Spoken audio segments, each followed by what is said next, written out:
You know that feeling inside that you get when you're sad? Let's just all imagine something that we're just kind of not depressed, but melancholic about, that longing or wistfulness. It might be about the way things used to be, or it might be about what has yet to be.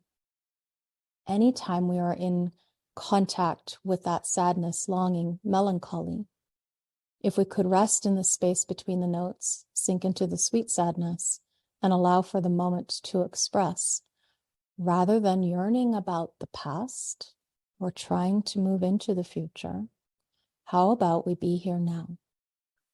How about we allow ourselves to come to rest in the space between the notes, like as if you were part of a babbling brook normally. Okay, normally we're just humming along, moving right along, swirling eddies of water.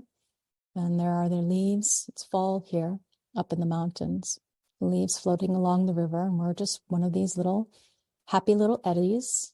And then off to the side, there's a little bit of a side pool, if you will, a place where there's some restfulness, this space where there's not as much movement.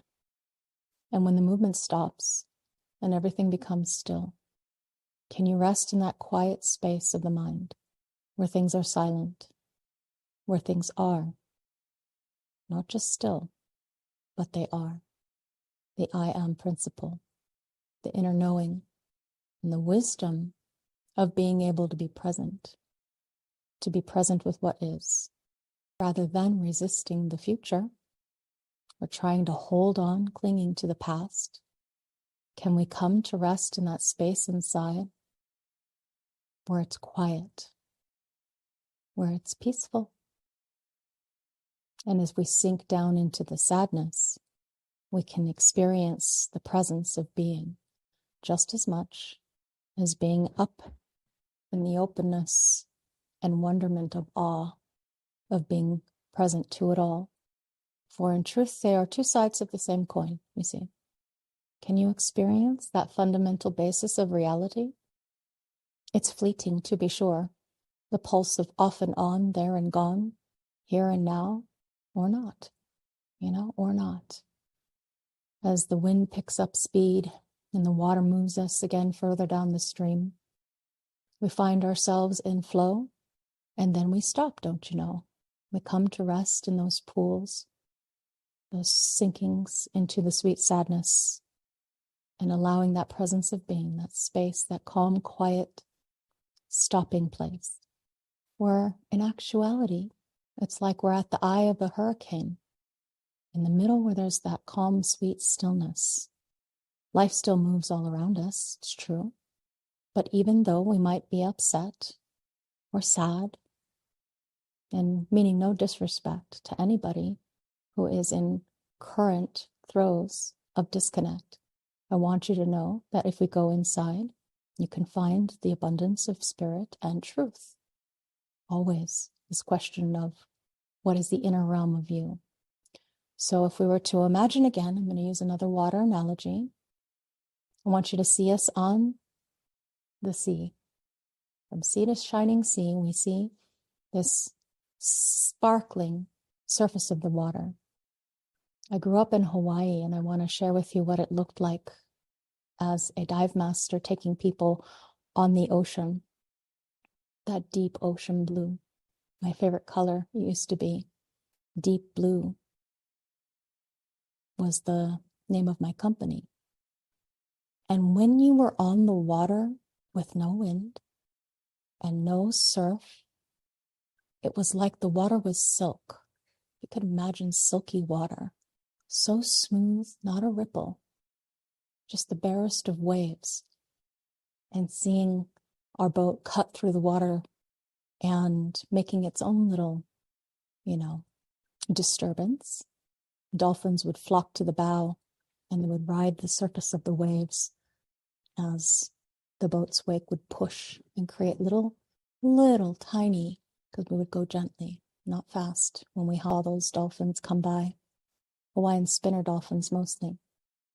And they would slide up into seeing us, our view, and then fall down gently I once got a picture of that. Such a beautiful gift to see. So that is how it feels relative to flying over the water, almost silently, quietly, gently.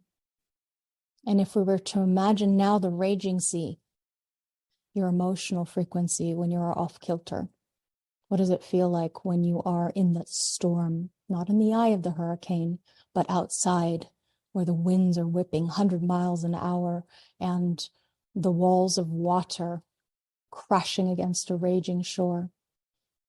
Instead of being up against the shore where we have resistance, let's go back out to the deep blue sea. Now we still have water in walls, to be sure, when there is a storm on the surface of the sea.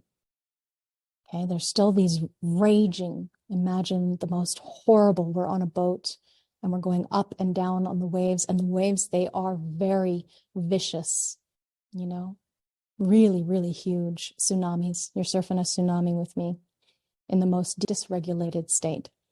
Okay, so it's very disturbing at the surface.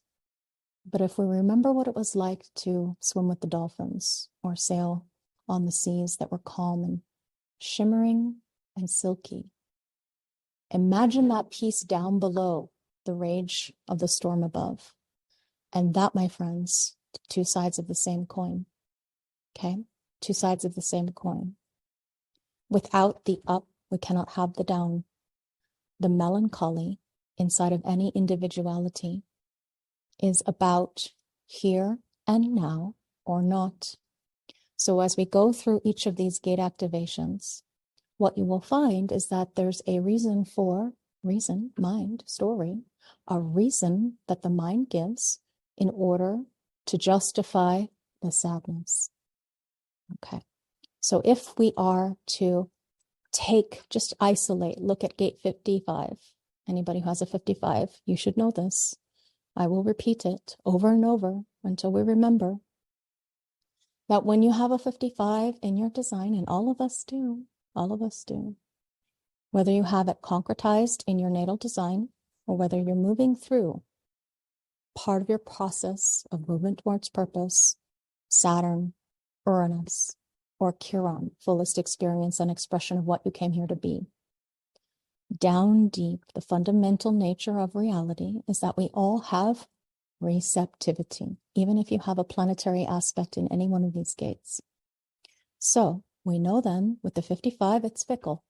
The 55 has movement, off on principle. Yeah, there and gone, off and on.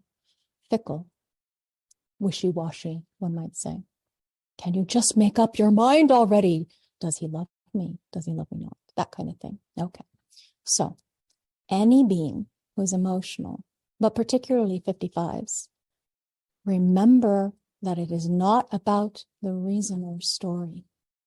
The fundamental key to abundance is that abundance is strictly a question of spirit, yes? So the emotional frequency, the emotional chemistry, the reason why you are experiencing whatever it is that you are experiencing, why do you have to have a reason? At the core of the inner mysteries, 61, remember, we're going through all of the individual today, gate activations. At the core of the 61, inner truth, is silence. There is a space. It's like those Chinese coins where there's a square in the middle, there's an emptiness. Instead of that hole gnawing inside, longing to yearn, to fulfill, fullness and emptiness.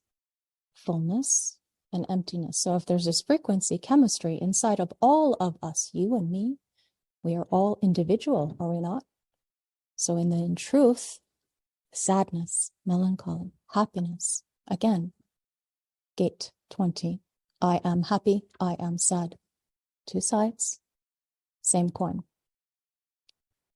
The best we can do in this physical vehicle is attempt to allow our mind to observe and not to meddle.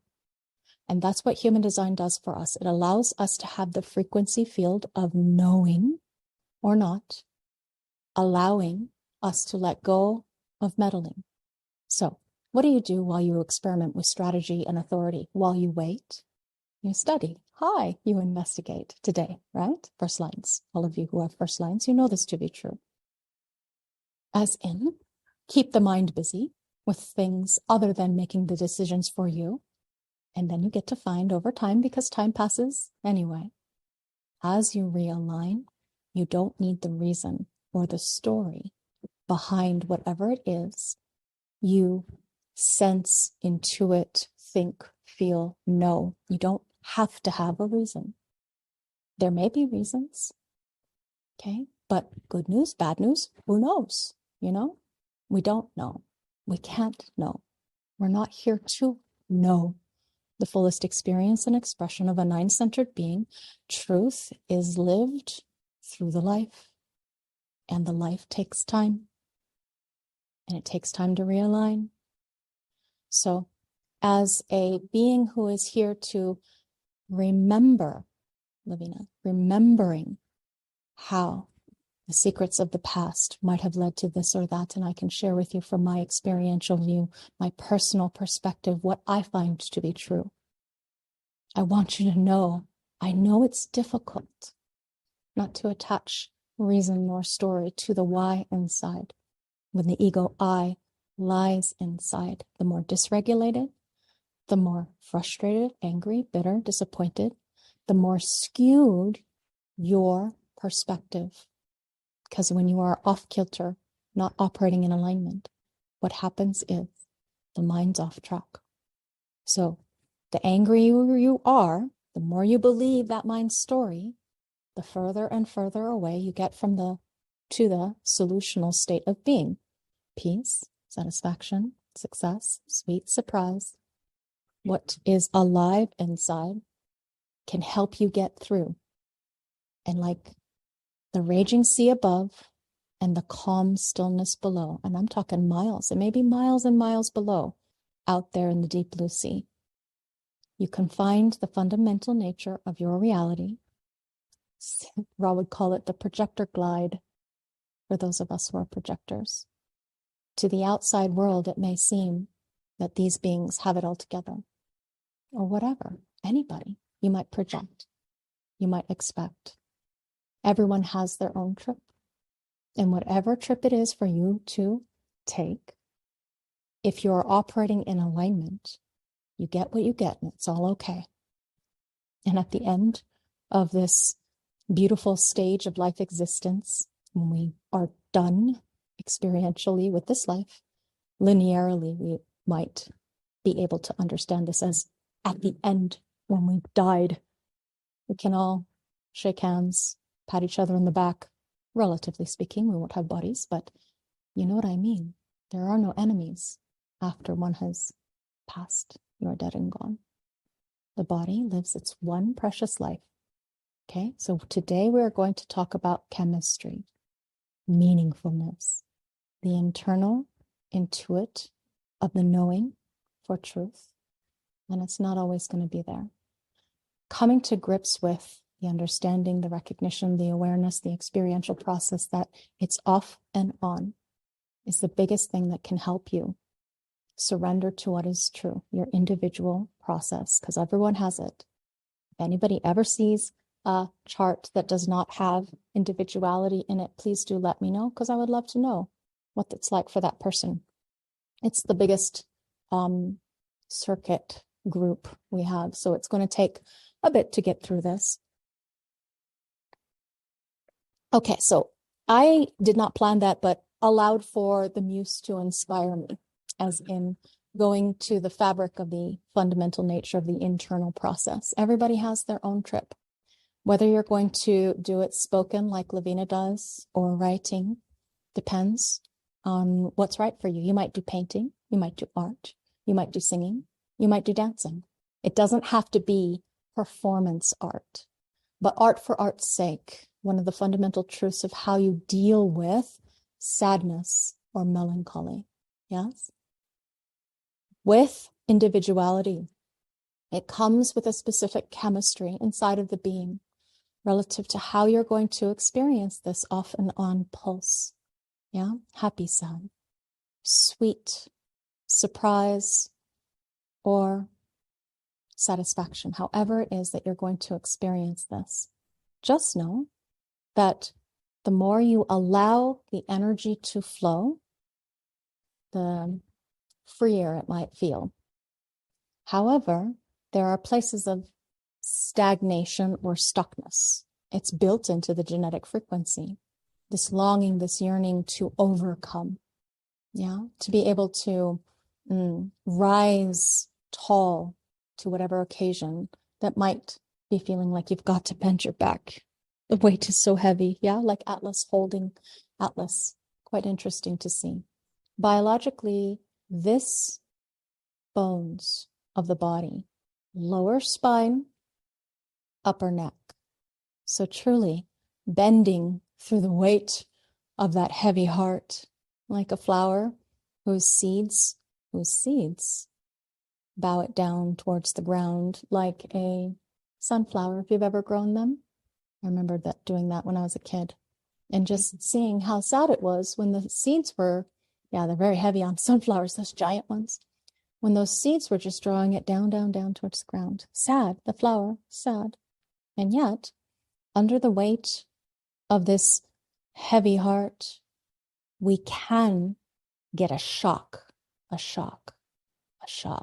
to the heart. Come into the higher self.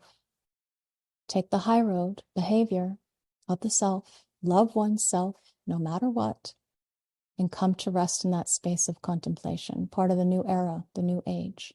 A shock of separation, that's the current era that we move into, 51.6, leading us to the 20.6, which is wisdom, the wisdom of contemplation. So if it's right for you, my homework assignment, if it's not right for you to practice, okay? Because I know I haven't really said what to do if it's not right for you to practice besides observe.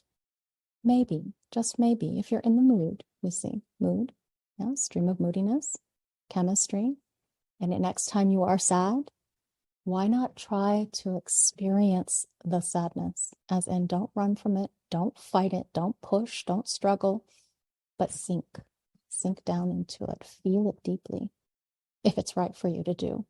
And then channel that energy. That's why they're called channels, all of us being a kind of channel to some kind of frequency or energy.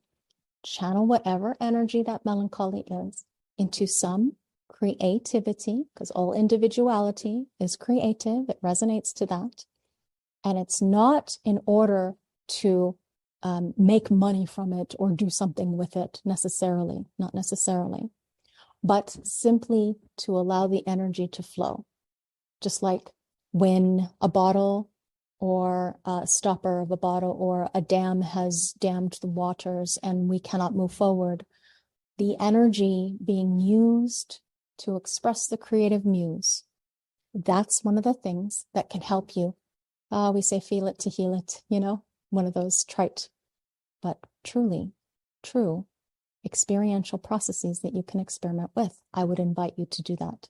The next time you feel sad, the next time you want to cry, I remind you to think back that you don't have to understand why, that you can come to rest in that space of grace within the higher self, that realm, that deep, deep, deep, deep, deep down, that calm, quiet, perhaps the middle ground. Remember, emotional chemistry, up and down on a wave frequency. This one, spike, up or down.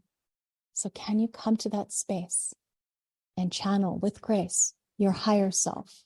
You all have it. I just allowed myself to go to higher self-expression. Your investigation might lead you to something deep and dark, but it's still true and authentic so long as it's yours. So can you allow for the muse to come through you, whether it be coloring, anything, singing? Doesn't have to be that you create anything. Your voice is an instrument.